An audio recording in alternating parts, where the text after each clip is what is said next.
Your next act, he and I have been, again, I'm going to say it, but you're going to just, I mean, people say it, but this is seriously loving tonight. He and I have been very good friends. I mean, the kind of person I see a few times a month, not just like on the phone and this and that. Very good friends for 20 years. 20 years. I know, were we on an incubator somewhere, or what happened? We're very good friends, as I said. I spoke at his wedding. We're that close. He's just a great guy. Real multi-talent. And again, one of these guys who does everything really well. I love his approach to magic. It's very thoughtful. He's got a real poet's attention to detail. He's an accomplished musician as well. For him, a lot of magicians use magic as a way to express themselves. Far fewer use it as a way to connect and communicate with people and actually foster kind of a quiet dialogue, kind of a philosophical even dialogue. My friend David is in fact a philosophy student and a master magician. Please, David Peck.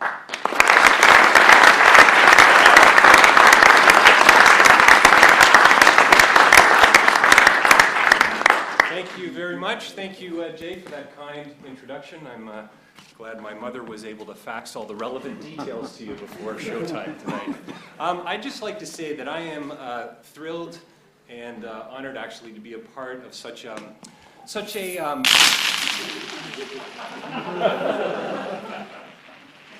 talented group of magicians. So does anyone have a pack of cards? Actually, I don't need the cards, folks, but what I do need, a few hands went up in the audience. Thank you very much for the kind gesture. But if I take this dime, watch very carefully. If I squeeze it in a very precarious yet determined fashion, it will change shape, size, and weight. Now, I know what you're thinking, but if I take the coin here about as fast as you can say in vino veritas, the coin will vanish and reappear. Now, I know what it actually looks like. It looks like it's going into the left hand, but what actually is happening is the coin is being pulled out of the back of my left hand. I don't know if you're catching that back at the back of the house. But if I take the coin here and rub it into this elbow, it will probably appear over here at this elbow. Now, you've heard it said before that the hand moves quicker than the eye. Well, try this. Try this experiment at home. Stare into a mirror, look deeply into the mirror, look at your eyes, turn them to the left, turn to the right. You can't see your eyes move. That's how fast your eyes work. So, to suggest that the hand is actually quicker than the eye, it's kind of like saying if I turn the lights on quickly enough, I might actually be able to see the darkness. It's kind of odd. Watch. This is the one that interests me the most. Oh. The way I actually do this, folks, is I use 2 coins. It makes my job a heck of a lot easier. These are giant dimes, folks. I had to have my piggy bank re-engineered for these babies. It's cost me a heck of a lot, that's for sure. You know, one of my, I think one of my greatest achievements to date is going to go down in the history of David Peck, if in fact there ever will be such a thing, will be the fact that I convinced my wife to marry me. I know it sounds a little crazy, but I actually thought when I got into magic that it might actually work out to be kind of a good dating tool. Now, keep in mind, this was pre-fire starters, okay? But, you know, I always kind of thought, who could actually resist somebody who could make coins appear, split, and do very interesting things with a simple blow. Apparently, a whole lot of women could resist that, actually. So it took me quite a while to get that sorted out. So that'll be 1, folks. That'll be 2. I believe that'll be 3, and believe it or not, I keep the 4th one down here on the heel of my shoe. That's 4 coins. We're going to move right along. Has anybody here ever heard of S-hooks before? S-hooks? Yes. Exactly. Perfect. So we have a couple of people who have. I have one here to show you. I'm actually an electrician, believe it or not, a licensed electrician, and I would use these S-hooks very often to do very different things. Hang lighting, exit lights, ceiling fans, small children. They're actually perfect for a lot of different things. But I found a bit of a magical principle. You see, if I just take this S-hook, I can actually hang it right about there in midair. I've got a second one here in my back pocket. Now use your imaginations, folks. It's a lot better than you think, okay? Here we go. That'll be the second hook. Now, if this crowd had been drinking tonight, and maybe some of you have, I'm not sure, you could probably actually see those S hooks. All right, here we go. Watching very carefully as I extend the magical principle. Here we go. 4 coins, 2 hooks, hopefully a whole lot of Canadian talents. Here we go. That'll be the first coin. Leaving me with 1, 2, 3 coins. Now we're going to pick up the pace here a little bit. Things get a little tougher as you go along. I think, believe it or not, that'll be coin number 2. Leaving me with 2 coins. Now sometimes the third coin actually can prove to be a bit of a problem. All right, so you have to actually approach it like the T in a very determined fashion. I think that'll be coin number 3, leaving me with 1 coin to go. So that'll be 1, 2, I believe that's 3. The 4th coin, watch very carefully. I think I'll hang it right about there. That'll be 1, that'll be 2, that'll be 3, that'll be 4 coins. Now the interesting thing,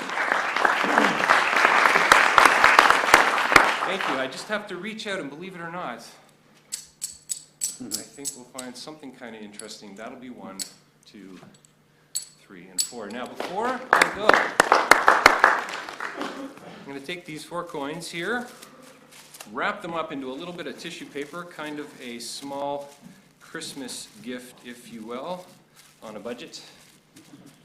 All right, and I brought along with me here somewhere, I think I have a lighter. Here we go. Watch very carefully. It all basically comes down to that, and that's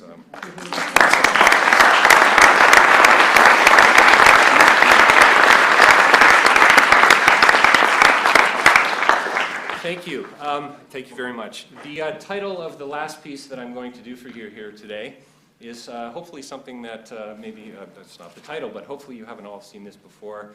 Maestro, if we do have a little bit of music. The title of my final piece here this evening is Love in the Ruins. There was a lady sweet and kind, was never face so pleased my mind. I did but see her passing by, yet I love her till I die. Her gesture, motion, and her smile, her wit, her voice, my heart beguile. Beguiles my heart, I know not why, yet I love her till I die. Cupid is winged and doth range, her country so my heart doth change. But change she earth, or change she sky, yet will I love her till I die.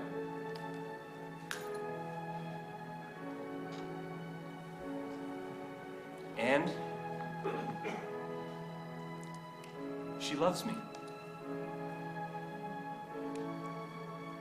She loves me not. She loves me. She loves me not. She loves me. She loves me not. And yet, she loves me. She loves me not. The fountains mingle with the rivers, and the rivers with the ocean. The winds of heaven mix forever with a sweet emotion. Nothing in this world is single, all things by a law divine. In one another's being mingle, why not I with thine? See the mountains kiss high heaven, and the waves clasp one another. No sister flower would be forgiven if it disdained its brother. And the sunbeams clasp the earth, and the moonbeams kiss the sea. But what are all these kissings worth, if thou kiss not me? And she loves me. And for that,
Yeah, there doesn't have to be any formal introduction to this, I don't think. No. We can just start. Hello. It still works so much better when you've got Hello.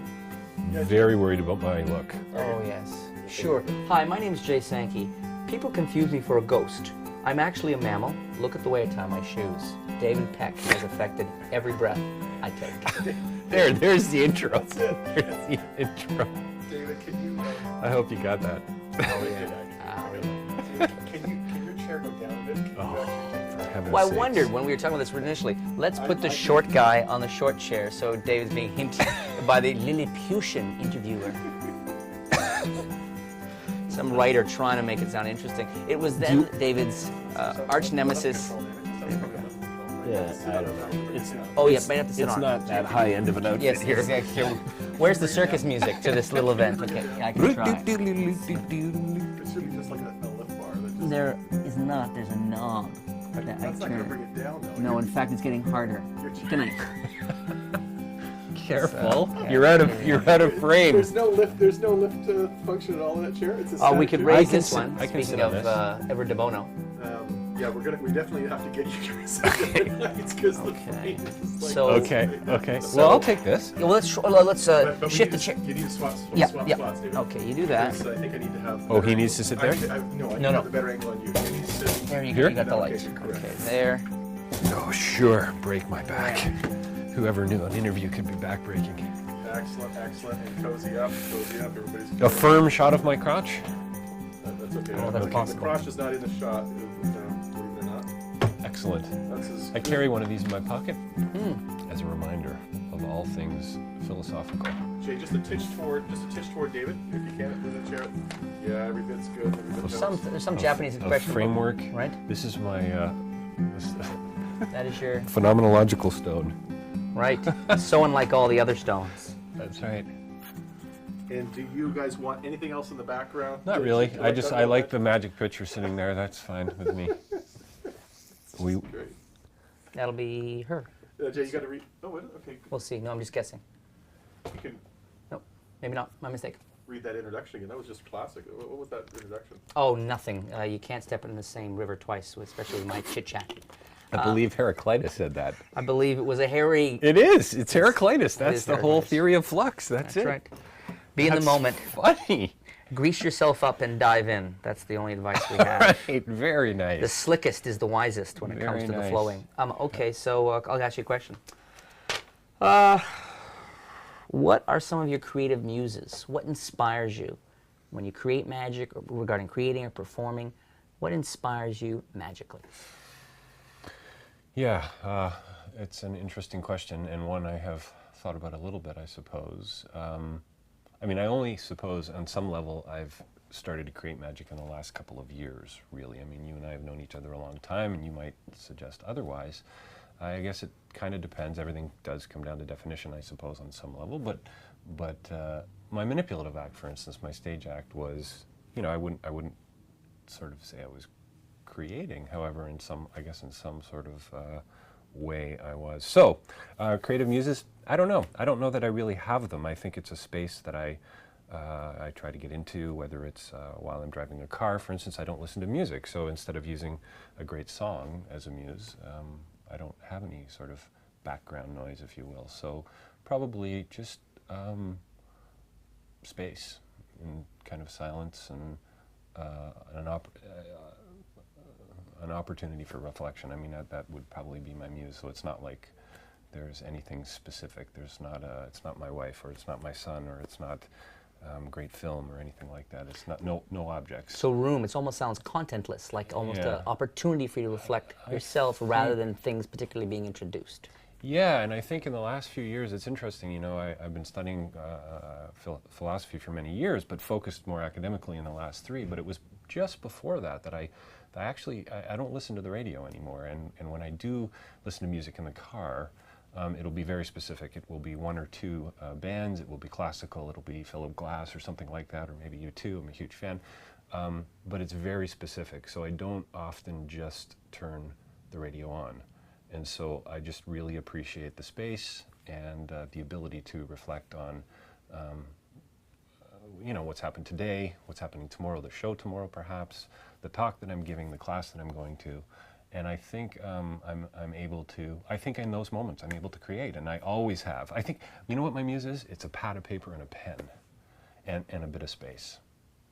And I think out of that sort of framework, I'm able to create, whether it's philosophically or magically or whatever the case might be. Has everything already been created? Has everything already been created? You know, the adage, nothing new under the sun. As Right. somebody who... Ecclesiastes. Who, sure. Gesundheit. Is... Or the birds. I like Hitchcock as much as Yeah. the next person. Right. As the Stones did skip on the waters of their minds. Yeah, there's a couple weird references going on there. We got the birds, we got the Alfred Hitchcock, the band. Yeah. Are you creating, or is creation really an active rediscovery? Yeah. I think it's a relationship. I think it's, I mean, some people would say that there is nothing new under the sun and that everything's already been created, and to actually create is some sort of,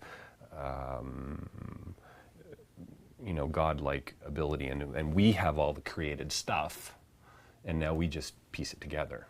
So, do you call that creation? I think you do. You take paints, you take brushes, you take fingers and keys, you take cards and hands, and I think out of those things you are able to create. So, no, I don't think everything is created within specific frameworks, if that makes sense. So Barely. In the world of magic, for instance, I think there is plenty of room for creation. I think in the world of philosophy, I think there's plenty of room for creation. I think, unfortunately, we get hung up on the history too often and not enough time spent looking ahead, creatively at least. I think that, you know, on a day-to-day basis, we spend way too much time in the future. But creatively, I don't think we spend enough time here and now, and looking ahead. So we get stuck in the framework. We get stuck in the box. We get stuck with the history of magic or the history of philosophy or something, and we aren't able to break out of it. Und seen. Totally. I mean, you know. It is what it is. It is what it is. Yeah. A tautology, or tautologies for assholes. You know, tautologies aren't just for assholes. They're for people with sphincters located between their buttocks. We can do this again and again and appear to say Very nothing. nice, yeah. The dance of the tongue. I think I got that in a sociology course actually back at So York. can I get you just to pull in the tater? Watch the mic. Watch the mic. Okay. It's coming down. Okay. Yeah. There we go.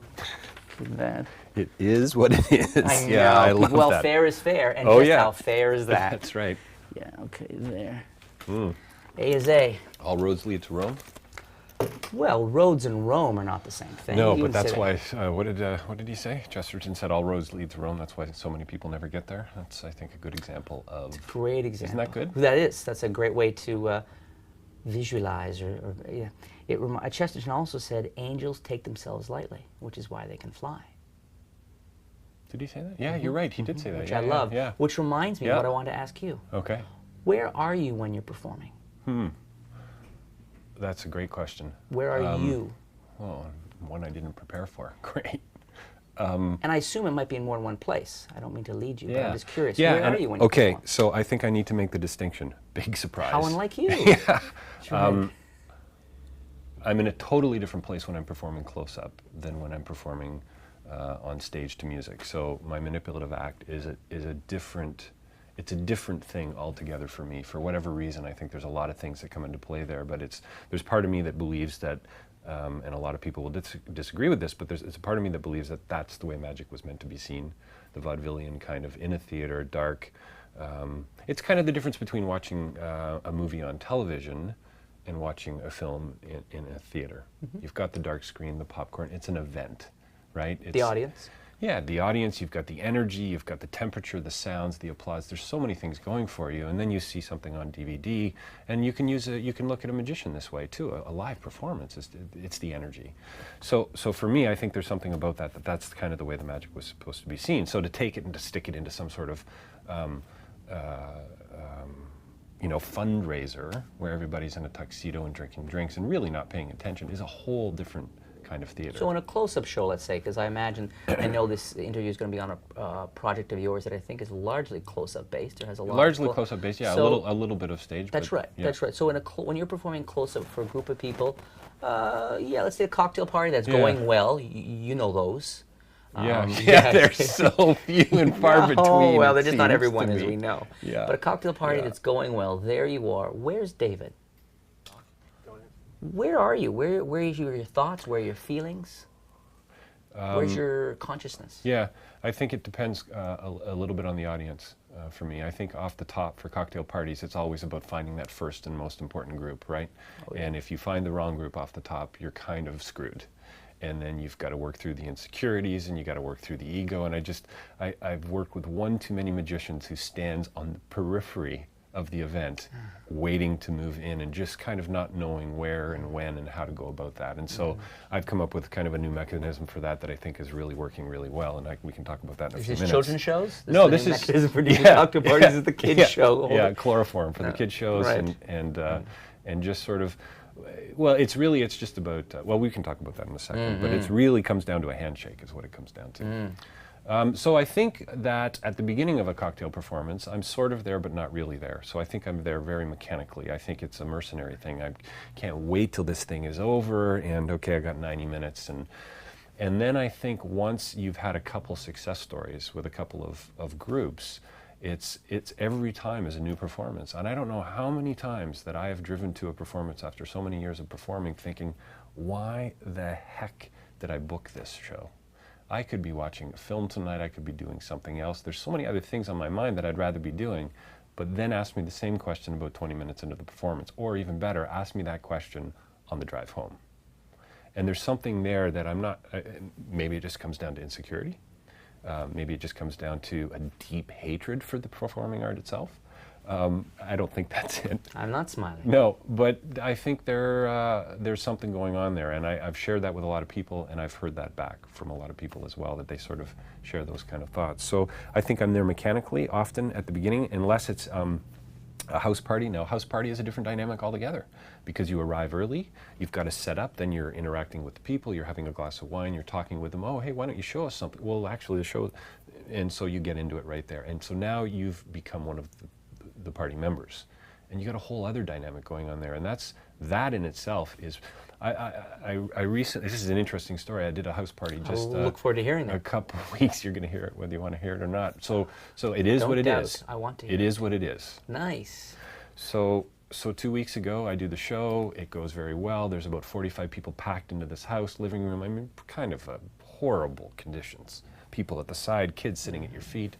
The thing that the woman noticed, the booker who was thrilled with the show and had booger? the booger, Okay, yeah. the thing that the booger noticed. The thing that the woman noticed who booked me was that when I was doing a little bit of close-up for the children, that I got down on my knees and that's what she highlighted. Now, she loved the magic. She was quite definitive about that, what it takes so much and all these things. But you know what, David, what really struck me about your performance, and most people, generally, you don't get into that kind of dialogue at a cocktail party. So there's a different intimacy there, there's a different relationship developed. So for me, it's all about relationships, it's all about connections these days. Sounds like she appreciated So- that you, and not all performers do this, it sounds like she appreciated that you were able to, that there was no wall.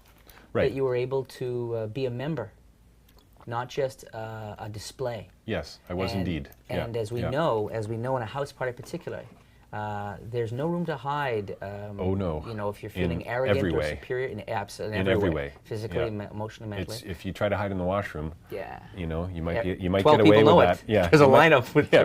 waiting Yeah. to go in the can. Who's in there? Yeah. The magician went in again. Jesus. Yeah, he's got Right. troubles. That's right. Last time it Yeah. wasn't too pretty. Yeah. He found my card, but Yeah, that's a whole other yeah. kind of So magic, and my sense, having worked with you before at gigs, is that is one of your strengths. Is, and you're talking about the handshake. It's you know, people think it's, you know, not the right audience, not this, not that. So much of it's the spirit that you bring. It's what do they to say what you about do. golf, right? It's all about, it's a lot of it's about the approach. It's how you approach the ball. Totally. I golfed for a couple of years, fell in love with the game, the precision of it, the technique. I loved it. There's nothing quite like dropping the ball on the green 6 feet out from the hole, and there's nothing quite like walking off stage after a great performance. or walking out of a house after a great performance or a cocktail party, whatever. Even case if the might be. house is burning at that point. You know you were good. Others will have their issues. Boy, I was on fire. Yeah, I smoked them. Yeah. Yeah, so that the thing that I was talking about is now what I do is I might deal with a little bit of that peripheral, what the heck am I doing here for this performance kind of insecurity walking in. And I don't know what's at the bottom of that. It's, okay, this is going to be the crowd that hates me.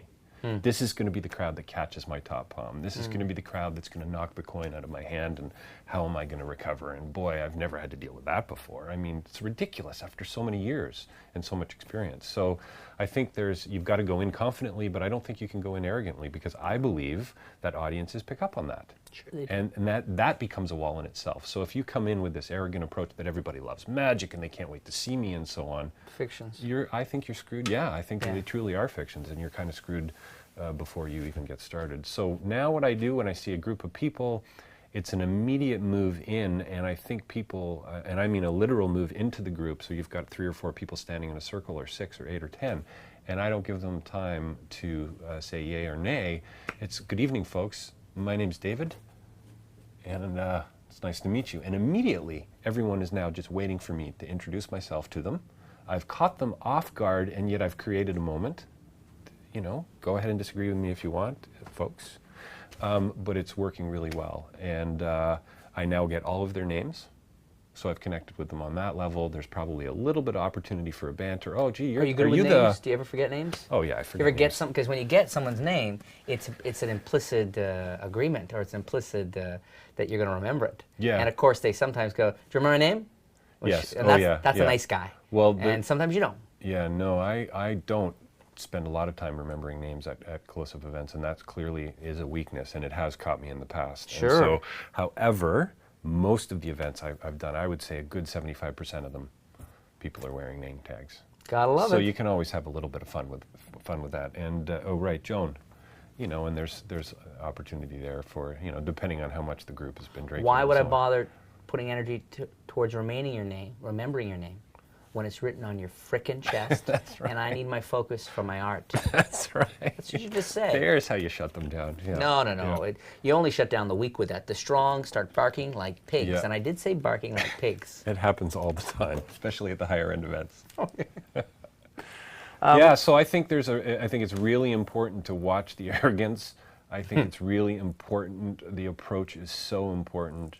And I think that the fact that this woman noticed that I got down and related to the children, yes, apparently she liked the magic, and so did everyone else. But what was really important was that little bit of a relationship that I developed with the kids. And I learned that years and years ago, you know, come down to their level and I don't mean that in a pejorative sense at all. No. Yeah, watch the approach and connect, and really connect. And this is where a comment, you know, we could talk about scripting and so on. Scripting's really great and it's important, and you've got to write and you want to know what you're going to say and so on. But if it's too scripted, you've just built another 6-inch block wall. You've fiberglassed it, you've insulated it, and you've drywalled it with 5/8 drywall. You know, it's a solid wall. You used to work in the trade? I did, yes. Yeah, a little rebar maybe thrown in there as well. Yeah.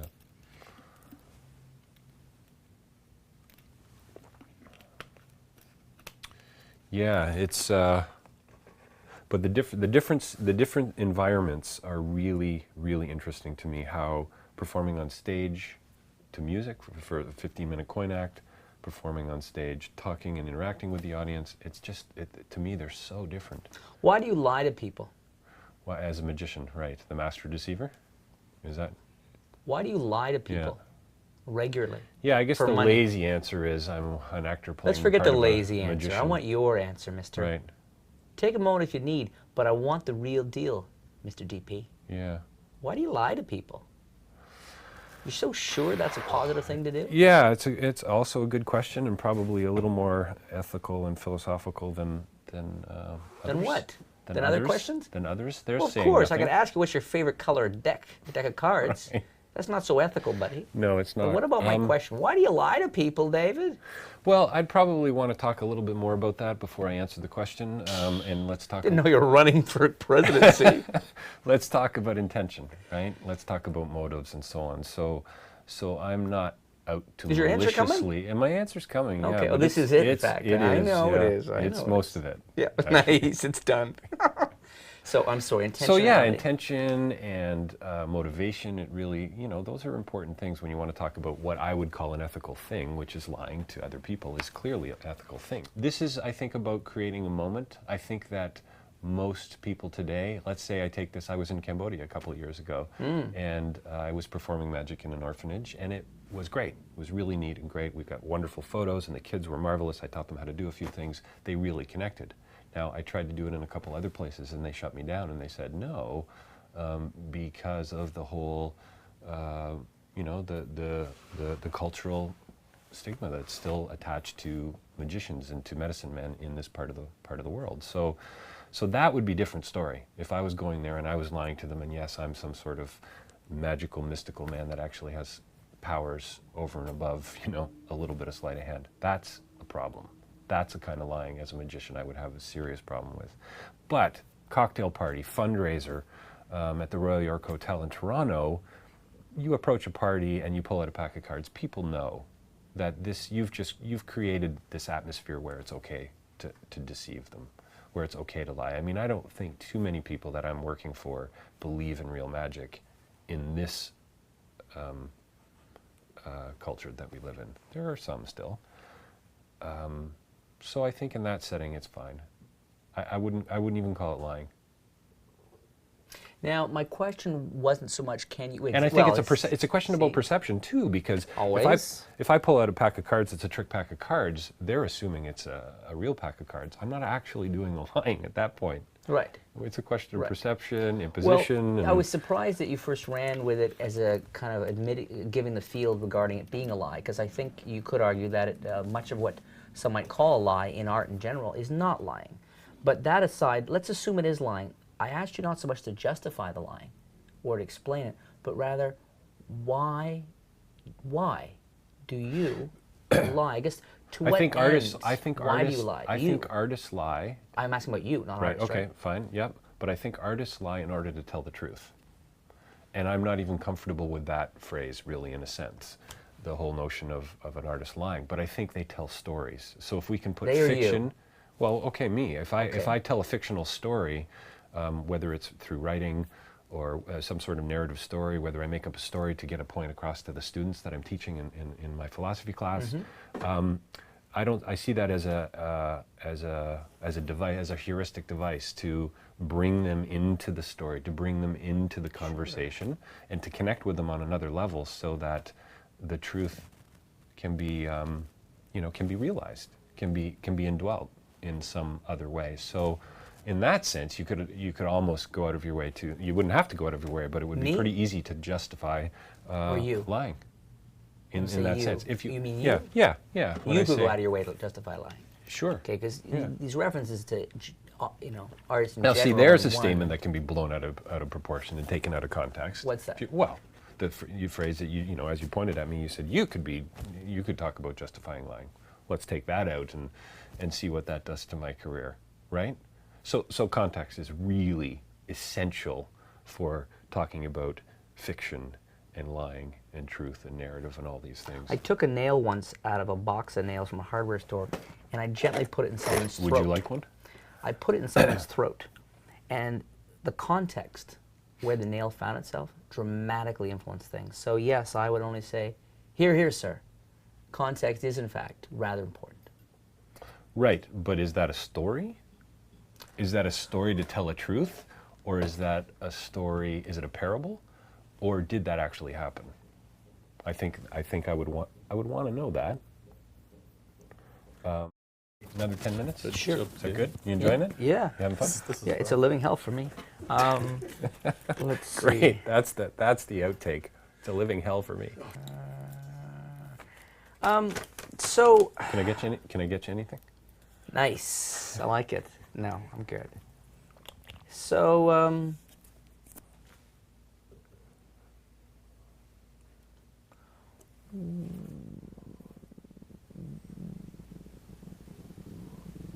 what do you like about performing magic?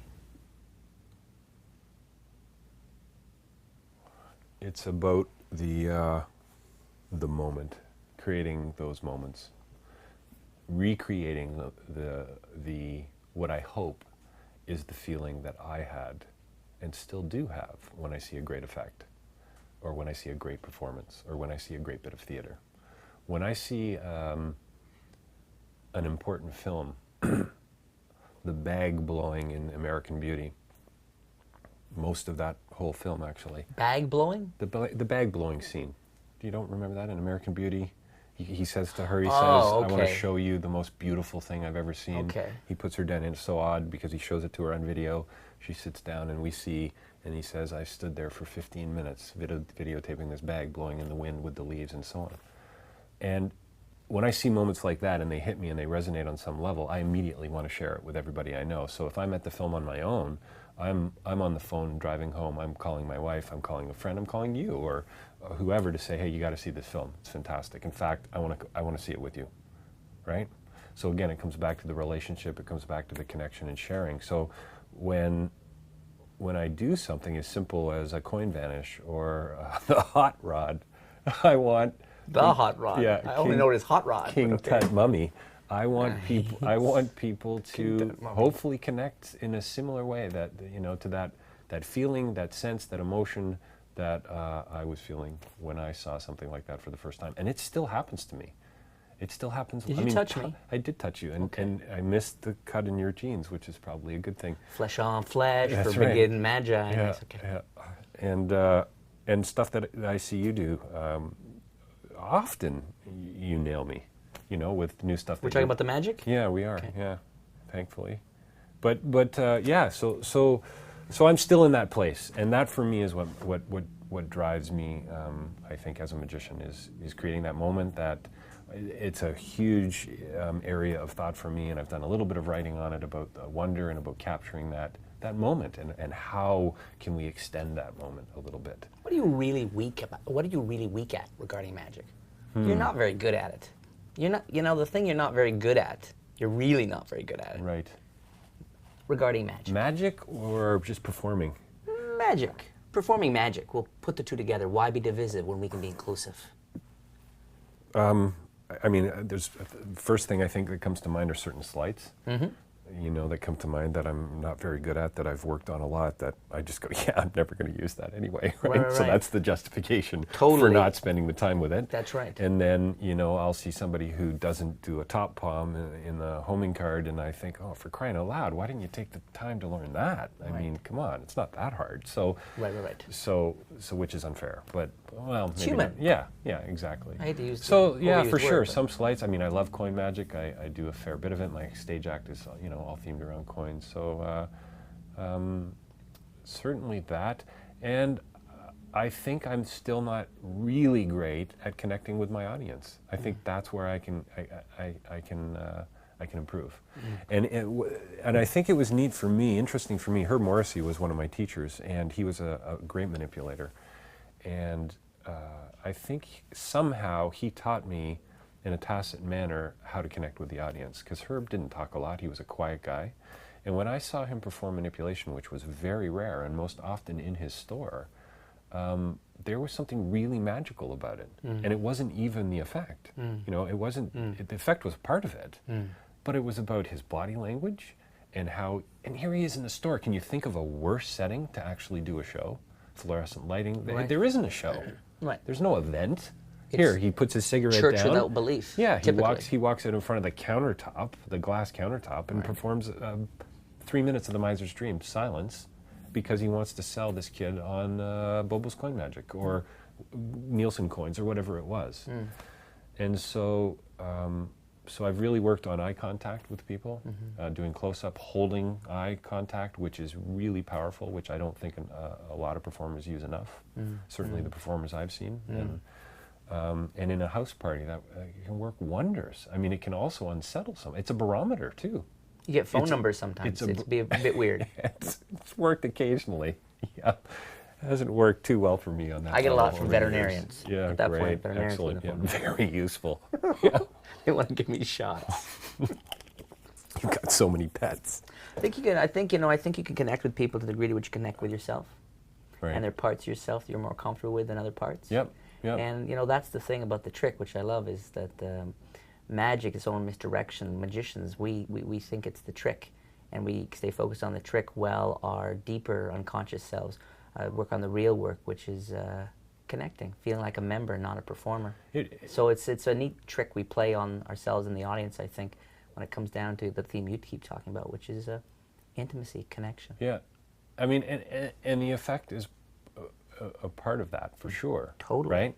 But certainly I don't think needs to be focused on or should be focused on. However, what's interesting is that seems to be what drew probably most of us to this business in the first place. On both sides of the footlight. Holy The audience mackerel, is show me focused, that yeah. again. We're focused on the effect, and the I mean, I layperson, remember the first time seeing Norm Nielsen, single card productions and split fans and so on, just blew my mind. And then years later saw Lance and so on, and just, I mean, at that time I was much more knowledgeable about magic, but when I saw Nielsen for the first time, and I'm pretty sure it was Nielsen, quite young. And, could have been a mask. Neil Foster doing, it might have been a mask. Neil Foster doing Zombie. I mean, just unbelievable. Like This is the trick, Zombie. But I'm not sure that, you know what? What? I've never thought of this before, but maybe it wasn't the effect that actually drew me in. Okay. What might it Well, have been? maybe it was the connection. Maybe it was what was going on between Foster and the audience, or Foster and me at the time, or Nielsen Or and I. Foster and the effect, because I Or find fostering the effect, like yeah. when you see an intimacy, A tripartite relationship, audience. I prefer to performer, stick with effect. words that people might know, because I'm interested in I don't communicating, even know if not I just used that expressing. properly, so there you go. Something about the intimacy I between... can't believe we haven't created a word here yet today. I got fizzed. That's funny. Yeah. A couple of years ago I went there, I got fizzed. There's your... That'll do. There you go. That'll do. That'll do pig. You almost said that'll do See pig. if Joan writes that up in Northern Peaks. Yeah. Another question? Yeah. Sure. Okay.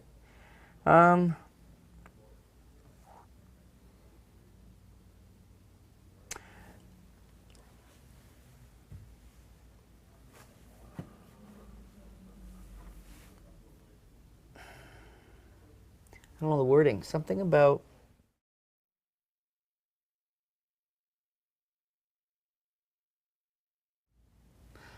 let me bring a slightly different spin here. From a Christian perspective, does a piece of close-up magic, maybe the ambitious card, does it raise any interesting questions or issues? I mean, I'm thinking of, what would Jesus do? That whole, as a close-up magician, I mean, I'm curious. Make poverty history, by the way. Make poverty history? Yeah. Okay. So from a what would Jesus do approach? Yeah, a Christian perspective. I mean, as a Christian, I'm wondering if you have, I can only assume that you bring a different sensibility or a different view. I mean, I guess, would there be things you would or would not say during a performance, or, things... You mean like blue humor or something like that? No, I don't know. You might, you certainly I wouldn't think say... jokes about sex are great. I think Yeah. they're very funny. Of course. Oh, yeah. Often No, are no, no. funnier than jokes that are about ministers. Oh, totally. But Yeah. you probably wouldn't say, I don't know. I mean, you certainly wouldn't say anything that contradicts, What, like God does not exist? Yeah, you would say God does not exist. Because folks, as Nietzsche said, That's God right. is dead. That's right. Then Yeah. you'd say, well, actually, that's a misnomer. Yeah. What he said is, if we continue with it, he will be. Yeah, I think Right. it was Bono in one of his books, one of the most recent interview book. He talks about, I think he was in France or in Germany, and he saw spray painted on the wall, God isn't dead, Nietzsche is, which is pretty fun, pretty interesting. Do you okay? Yeah, do you is think the Nietzsche's ambitious in hell? card. Do you believe in hell? Do I believe in hell? Okay, now this interview is taking a serious turn here. Well, I was serious from the beginning. Let's see, I've been where's- committing let's 100%. see I don't know where you've been. Folks, where's the death card? Where is it? Ooh, Queen of Clubs. It was close. Do you believe in death? Do I believe in death? Yeah. Of course. Yeah. Okay. Yeah. On some level. Yeah, absolutely. I think the deepest connection for me with anything Christian, or without defining these terms, and I'm really uncomfy with that. I know you're very uncomfortable with Really lots uncomfy of with stuff. that. Right. You could all of a sudden, right click, go to your synonyms and find out what, Totally. it's a bit of an issue. However, having said that, I think what really connects for me the most spiritually with my magic and performing is the mystery and the wonder. I've got to come back to that. I've got to come back to the unknown. I mean, I come from a tradition that is so legalistic and very dogmatic about this is the way things are, and this is what you have to believe. And I think this is ultimately what drove me to study philosophy, and probably drove me to magic as well. I think that was an attraction for me. There was an uncertainty, there was an unknown. Even though I was on the other side, and I was on the in, I knew how the sleights were done, I knew how the effects were done, and now I'm actually performing it. There's still an element of an unknown there, which is marvelous. And so for me, that's actually affirming. There's a phrase, I was going to use this, maybe I'll get back to it in a second because it's very directly related to faith issues, but this whole notion of proper confidence, which is, I'm borrowing a phrase from a theologian by the name of Leslie Newbegin, but there's something about being okay with mystery and uncertainty that I'm still coming to terms with. And I think that 20 years, 15 years of studying philosophy and reading the existentialists and the postmodernists and so on has helped me to understand and to come to terms with some of those mysterious elements of life, like death, for instance. I'm not okay with death. And so those are things that I'm still working through, but you know what? I'm okay with that. And so there's this being at ease with the fact that your card just rose through the deck. And maybe that's why people so quickly want to go for your sleeves. They want to know for sure that there's a mirror involved, or that there's wires involved, or that card better have gone up his sleeve, or we're in deep trouble. If not, we're in deep trouble. What then? Yes. What then? So there's something about the mystery, and for me, I think that, and wonder is deeply connected to this, and I've written on this issue as well. But this whole idea, this thing that gets in between us and our ability to experience the wonder, may be one of the biggest problems in the church today, if you want to bring it back to this Christian sort of perspective. There's a lot more. There's a lot more going on than most of us are willing to admit to, and I think that a great piece of magical theater certainly allows us to really touch that a little bit more than, say, dogma or structure or framework or rigid definitions. I mean, we've known each other for 20 years. You're often smiling at me, winking at me in a metaphorical way when well, hang on a second here, let's define our terms. Or can we talk about that? Or I want to make a distinction, right? I mean, that should be my t-shirt. I'm going to make a distinction, or on the other hand, right? But I think that we need to be okay with that. And so I don't know if that answers the question directly. Probably not very direct at all, but hopefully in a helpful, meaningful way. Well, and direct answers, they tend to be rather flaccid. Wasn't that an Emerson West routine? Direct answers? I think it might be an Emerson and Palmer song. ELP, Emerson, Right. Lake and Palmer. I think that's what it might be. Well, I've known you long enough to know that, you used to be in the trade, and then you worked in management, and then you've done a lot of things, and you have a real jack of all trades approach. But you don't stick with everything forever necessarily. You do move from thing to thing in your quest. And I know you've been in magic a long time, and I certainly hope that you, as I imagine you will, you'll stay for a long time, because I think to have someone as sensitive and thoughtful and confident and humble all at the same time working on it is enormous, and I think it's an enormous benefit to our community. So hopefully you'll stay. Cool. Thanks, hopefully man. stay up there a while. Thanks. Can I get you anything on that note? Love a Coke. Excellent.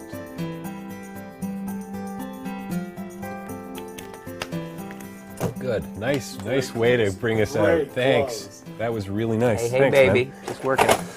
Oh, that's bound to sell at least 10 or 15 DVDs. Well, how many people in your family? Right. Shop worn, dust it off. That was fun, man. Thanks. Sure, buddy. Hey, don't take them off. Oh, okay. This banter that's going on here. Oh yeah, okay. Lights are going to go down, but we're going to leave the... Yeah, the Queen of Spades never came up. Nope. Queen of Spades doesn't exist. People don't realize that. When you stop believing, the Queen of Spades appears. As long as you believe. No death, Dave. Just change. And even that's pretty subtle. Right. Why? A little bit of reincarnation working its way in there. maybe? Reincarnation suggests you go somewhere. Right. You know, that's the energy can't be created or destroyed, right? I mean, you want to take it from a scientific point of view, you'll believe that before maybe you'll believe in reincarnation. People are funny that way. It all comes back to Plato, man.